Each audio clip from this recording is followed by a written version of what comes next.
Esta señora que está a cargo, encargada de la presidencia, es una señora que no tiene ningún respaldo militar. Entonces creo que estamos en presencia de una situación similar, no solamente de derrota, sino de humillación histórica, de liquidación del proyecto. Ese movimiento no solamente está derrotado, sino que está derrotado moralmente, que no tiene capacidad de levantarse, de reivindicar ninguna bandera. María Corina está en este momento dedicada a abrir los canales del futuro de Venezuela. Hola, él es Carlos Blanco, parte del equipo y mentor de María Corina Machado. Desde el 3 de enero están pasando muchas cosas todos los días, y esta conversación la tuvimos ayer justo antes de que saliera la noticia de la ley de amnistía propuesta por el gobierno de transición. Por eso no hablamos de este tema en este episodio. De igual forma, hablamos de los presos políticos, de lo que está pasando dentro del chavismo, de lo que está pasando dentro de las Fuerzas Armadas. Hablamos de María Corina, de qué está haciendo y de cuáles son sus planes, de la posibilidad de unas elecciones que vienen, y en general conversamos de todo. Espero que les guste. Estimado Carlos, ¿cómo estás? Un placer saludarte. Igualmente, Jesús, un placer saludarte y a ti y a toda la audiencia de tu programa. Semana bien interesante, muy movida, muy noticiosa. Y quería, oír un poco tus comentarios de lo que fue la participación o la interpelación de Rubio y también, qué sabes tú que habló María Corina con Rubio luego. Comentarme un poco qué te ha parecido la semana. Mira, muy movida, muy llena de acontecimientos, unos esperados y otros inesperados. La interpelación, el hearing del secretario de Estado en el Senado me pareció muy importante. En primer lugar, porque se ve que maneja a fondo el tema de Venezuela y de América Latina, y creo que eso es muy importante en un secretario de Estado, especialmente cuando el gobierno de los Estados Unidos ha lanzado una nueva doctrina de seguridad, que es la doctrina de seguridad hemisférica, en el sentido que esta doctrina sustituye a la visión habitual que hemos tenido en los distintos países, que es la doctrina de seguridad nacional. Es decir, que los países tienen que protegerse frente a las amenazas, a las viejas y a las nuevas amenazas. Y ahora este planteamiento de Estados Unidos es un planteamiento más global. No es, digamos, una novedad como planteamiento, pero sí es una novedad el que sea una propuesta de carácter hemisférico en el que se inscribe la política que ha desarrollado el gobierno del presidente Trump hacia Venezuela. Es decir, la política que se ha desarrollado está basada en los peligros que representa el régimen de Venezuela desde hace años, desde Chávez en adelante, para no solamente Venezuela, sino para toda la región y desde la perspectiva del gobierno de los Estados Unidos, para Estados Unidos. Entonces creo que eso es muy importante que se revela en las posiciones que han expresado los altos funcionarios del Me gobierno. impresionó mucho la cantidad de veces que dijo la palabra transición, o sea, transición, transición, transición, o sea, y hablaba de eso, de que ellos son de que es un gobierno de transición. O sea, pareciera que de verdad están habiendo y dándole instrucciones muy claras a los hermanos Rodríguez o a Delcy de que tiene que cumplir con una cantidad de requisitos. Eso es verdad, ¿o no? Bueno, creo que sí. El plan que ha propuesto el secretario Rubio, según el cual debe haber estabilización, Mm. recuperación y transición, me parece un esquema, pero que en realidad, como él dijo en alguna oportunidad, son procesos que se solapan, porque yo creo que no puede haber recuperación si no hay transición, porque no hay recuperación en el marco del régimen criminal del cual son parte los que en este momento están al comando en Venezuela. Bueno, pero ellos ahorita están disfrazados de gente buena, ¿no? O están tratando. Sí, lo que pasa es que la tela no les alcanza para cubrirse completamente. Todo el mundo sabe que estas personas que están al mando señora Delcy Rodríguez y todo el equipo que está allí, están en una situación no solamente precaria, sino que han sido parte de la construcción de una estructura criminal que ha tomado posesión del Estado venezolano. Ya hemos visto que hacia varios de estos personajes no solamente ha habido señalamientos y probatorios en el pasado, sino en estos días, en el caso de España, por ejemplo. Yo lo que creo que hay que entender que estamos en un proceso sobre el cual no podemos sacar todavía conclusiones. A mí me sorprende cómo alguna gente empieza a sacar conclusiones definitivas cuando esto es una turbulencia en la que estamos. Nosotros sabemos que queremos ir a un puerto, sabemos que toda esta tripulación y este barco debe ir a un puerto, pero no sabemos cómo, porque estamos en medio de la tormenta precisamente. Y a mí me parece que hay que ser cuidadoso en sacar conclusiones. Por ejemplo, Mm. el gobierno de los Estados Unidos ha puesto en un dilema insalvable a Delcy Rodríguez y al grupo que la acompaña. Porque, ¿cuál es el dilema? O ustedes obedecen a Estados Unidos, porque además el presidente Trump y las autoridades norteamericanas le han dicho claramente, ustedes están allí para obedecer. Y entonces o lo hacen o no lo hacen. No lo pueden hacer a media. Mm. Si lo hacen, se alienan de todos los grupos o sectores o personalidades que han creído en esa cosa que ellos han llamado la revolución. O no lo hacen, es decir, no siguen las órdenes y empiezan a protestar, como ha ocurrido recientemente por parte de ellos, y resulta que ese alzamiento frente a quien los está dominando en este momento no va a ser aceptado. Entonces, yo creo que ese dilema no tiene una solución fácil, sino una solución tremendamente difícil, y yo creo que eso va a significar que ese interinato va a ser más breve de lo que mucha gente se ha imaginado. Wow, ok. Sí, porque ellos al final también están dando demostraciones o tratando de dar demostraciones de que están en control total de la situación y que la ley de hidrocarburos esta que sacaron es una ley que a ellos se les ocurrió de la noche a la mañana, cuando en efecto es una ley que desmonta toda esa estructura que Chávez montó justamente. Y además entonces otro tema que es muy llamativo es el tema de los presos políticos, que no están liberando a los presos políticos, los están liberando, pero a una velocidad, yo creo que eso, ellos tratando de demostrar un poco de fuerza. ¿Qué crees tú que crees que los van a Bueno, en liberar? relación con la ley de hidrocarburos, yo creo que quizás es un espejo de lo que estos personajes que están a cargo en Venezuela bajo las instrucciones del gobierno de los Estados Unidos son. Yo creo que revela cómo bajo esas instrucciones han entregado absolutamente todo, Todo. incluso hasta situaciones anteriores a la nacionalización de 1976. O sea, todo.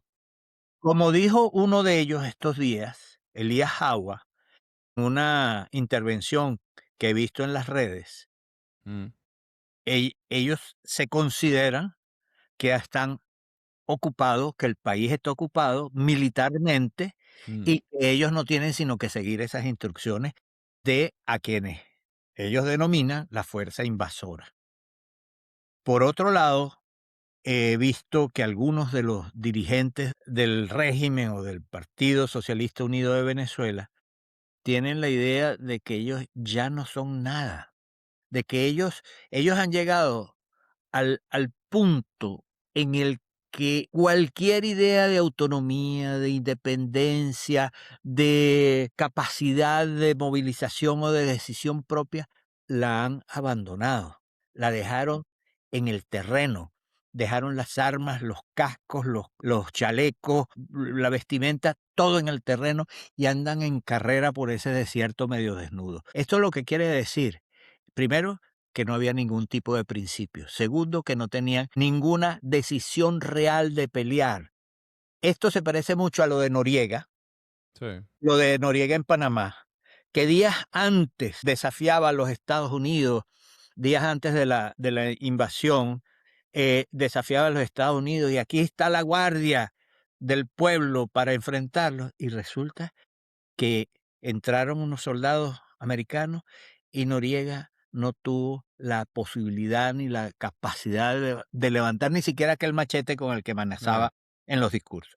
Entonces creo que estamos en presencia de una situación similar, no solamente de derrota, Mm. sino de humillación histórica, de liquidación del proyecto. Estamos a 34 años del golpe de Estado de Chávez. Y el arco que describe ese proceso de ascenso que alcanzó un punto culminante con Chávez y después comenzó este descenso lamentable con Maduro y sus seguidores, es la prueba directa de que ese proceso, ese movimiento, no solamente está derrotado, sino que está derrotado moralmente, que no tiene capacidad de levantarse, de reivindicar ninguna bandera. En relación con el tema de los presos políticos que me Ujú. planteaba, yo creo que ese es un objetivo central del movimiento democrático venezolano. Creo que es un objetivo central, primero por razones absolutamente vinculadas a los derechos humanos, en primer lugar. Es decir, esos presos políticos son presos no porque han violado leyes, no porque han cometido crímenes, esos son presos porque simplemente han pensado diferente. Ahí hay presos que tienen meses o años por haber enarbolado las actas que mostraban que Edmundo González había ganado. Tienen años presos por haberse solidarizado con otros presos políticos antes o por haber organizado manifestaciones y demostraciones en las calles del país.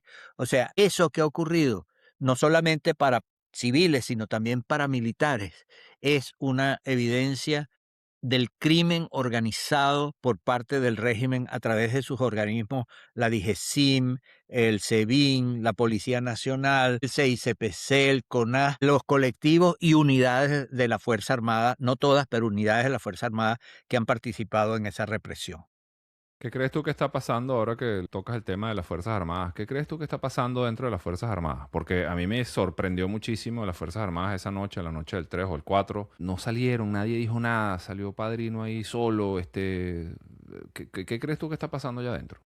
Bueno, yo creo que ahí se evidenció lo que muchos habían y habíamos dicho desde antes, que las Fuerzas Armadas o la Fuerza Armada como institución antes del 3 de enero estaba destruida, porque una institución como militar se sostiene sobre la base de un conjunto de principios, de valores que tienen que ver con la obediencia, la jerarquía, la lealtad a las misiones que se les encomienda. Yo creo que hay que recordar que durante los años de la democracia, incluso en los años de la dictadura de Pérez Jiménez, el tema de ser militar tenía una valoración social importante.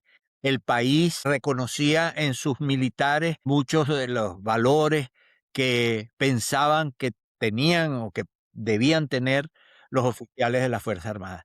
Todo eso fue desapareciendo bajo Chávez.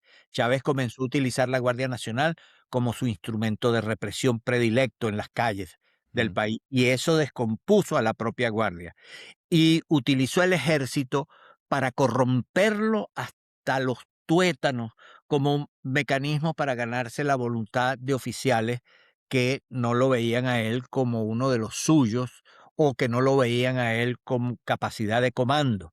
Y así en las otras fuerzas, la Armada, la Fuerza Aérea y la nueva milicia. Es decir, ya la Fuerza Armada estaba muy descompuesta.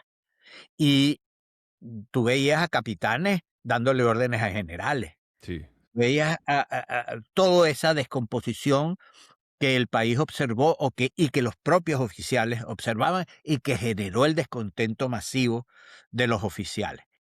Ahora, lo que ocurrió el 3 de enero es que ni un triquitraqui pudieron disparar, que no defendieron a quien se atribuía la condición de comandante en jefe de ellos. Mm. Y por esa razón, vale decir, esta señora que está a cargo, encargada de la presidencia, es una señora que no tiene ningún respaldo militar, porque el respaldo militar no es posible. Mm, porque esa fuerza no existe. Ahora los militares tendrán que plegarse inexorablemente a los procesos de cambio democrático que más tarde o más temprano se van a producir. Ya no pueden amenazar a nadie. Ahí vimos que esos generales lo que están es para cuidarle la espalda a la señora y van vestidos de civil porque no pueden ir vestidos de militares porque la gente los repudia, claro. como pasó en la Universidad Central estos días. Entonces creo que nosotros estamos en presencia de una fuerza militar que ha sido anulada, anulada. Estos últimos cambios que hubo, ¿a quién obedecen? O sea, esos cambios se nota que sacaron a una gente que me imagino que obedecían antes a Maduro, a Cilia o lo que sea, y ahora obedecen a Delcy, ¿será? O no? Diosdado Cabello. Hay cambios que se han producido de unos oficiales generales y almirantes que no revelan ningún intento de renovación real de la Fuerza Armada, sino de premiar a unos que están con un bando frente a otros que están con otro bando y que han sido derrotados. Porque hay que ver que los leales a la pareja presidencial que estaba en Miraflores hasta el 3 en Fuerte Tiuna, realmente hasta el 3 de enero, ya no tienen ese respaldo. Unos han saltado la talanquera interna, que es Mm, bajita, por cierto, y mm. otros sencillamente han salido del juego por haber sido de ese grupo. Yo creo que lo que nosotros estamos viendo es la necesidad de reconstruir la Fuerza Armada sobre valores diferentes, sólidos, con una doctrina militar ajustada a los tiempos, con capacidad de entenderse con los países democráticos del mundo y en nuestro hemisferio principalmente con las Fuerzas Armadas de Estados Unidos, con la relación que había antes. Había una misión militar de Estados Unidos que Chávez sacó de Fuerte Tiuna por vía de José Vicente Rangel. También se necesita la colaboración de otros organismos policiales de Estados Unidos y de otros países desarrollados y avanzados en esta materia, como los casos de el propio Estados Unidos con la DEA, del Reino Unido y otros países. Es decir, nosotros necesitamos integrar la reconstrucción de muchas cosas, incluidas las Fuerzas Armadas y policiales, con los países avanzados en esta materia en el mundo. Tú eres asesor de María Corina, obviamente, y bueno, un mentor, etcétera. ¿Qué está haciendo ella ahorita? ¿Qué debería estar haciendo ella ahora? Si se puede saber más o menos en qué anda. María Corina es incansable. María Corina está haciendo un trabajo brutal que no le deja ni un minuto de descanso. Está en este momento, como hemos visto en estas semanas, desde que llegó a Estados Unidos para entrevistarse con el presidente de los Estados Unidos y recientemente con el secretario de Estado, ha estado en reuniones con senadores, con representantes de los 2 partidos, republicanos y demócratas. Ha estado en relación con, gente muy importante de organizaciones, de think tanks, empresas. Es decir, María Corina está en este momento dedicada a abrir los canales del futuro de Venezuela. Yo les puedo asegurar a ti y a la audiencia que el trabajo que está haciendo es un trabajo no solamente de siembra, sino de siembra y cosecha, porque te está produciendo una convicción de que la fuerza que representa María Corina y la fuerza que representa nuestro presidente electo, Edmundo González Urrutia, son factores esenciales para la reconstrucción de Venezuela, sin los cuales no hay transición alguna. Bueno, última pregunta. Sé que estás corto de tiempo. He visto, bueno, el senador Tim Kaine, que también empezó a decir que, bueno, que pareciera que vienen o van a tratar de empujar para que hayan elecciones este año. ¿Cuál es tu opinión o cuál es la opinión, no sé si de María Corina o ustedes como equipo? ¿Crees que estamos preparados para unas elecciones? ¿Crees que eso resolvería el problema? ¿Qué piensas en ese sentido? Las elecciones tendrán que venir en algún momento, una vez que estén dadas las condiciones que implica el Consejo Nacional Electoral, el registro electoral, los mecanismos para la votación, el hecho de que en las últimas elecciones donde fue escogido Edmundo González, la diáspora no pudo votar, que son millones de venezolanos que están afuera. Es decir, todo esto requiere desde el punto de vista práctico un tiempo. Pero además yo quiero decir que nosotros tenemos un presidente electo, que es Edmundo González Urrutia. Tenemos una líder reconocida, ambos con votos cuantificados, contados y probados. Cualquier cosa que nos indique que el camino tiene que ser con el concurso y la decisión de ellos y de lo que ellos representan. Yo creo y yo quisiera ver a Edmundo González a la cabeza de este proceso de transición como presidente electo. ¿Cuáles son las modalidades? Bueno, la vida nos puede ir dando cuáles serían esas modalidades, pero creo que hay elecciones que son absolutamente indiscutibles: Asamblea Nacional, gobernadores, alcaldías, diputados estadales, una cantidad O sea, que por si de hay, perdón que te interrumpa, pero si hay unas elecciones, digamos que llegó el momento, ¿tú crees que el mundo se vuelve a lanzar o Yo no puedo predecir eso. Yo creo que estos procesos son unos procesos dinámicos? dinámicos de cambio. Yo creo que nosotros en este momento, cuando uno parte de la situación en la que está, tiene que reconocer lo que tiene. ¿Qué es lo que tiene? Nosotros tenemos en este momento en Venezuela una gente que ha sido delegada por Estados Unidos para que desarrolle una parte de este proceso. Esa gente es parte del régimen criminal del cual ha formado parte Maduro y otros. Entonces, estamos en una situación absolutamente provisional, yo creo que inestable, y tenemos nosotros un anclaje en la roca de un presidente electo, de un liderazgo como el de María Corina, de la unidad de los partidos democráticos en el país, de una sociedad civil que está organizada, y yo creo que esto constituye nuestros haberes en este momento. ¿Cómo se va a desarrollar esto?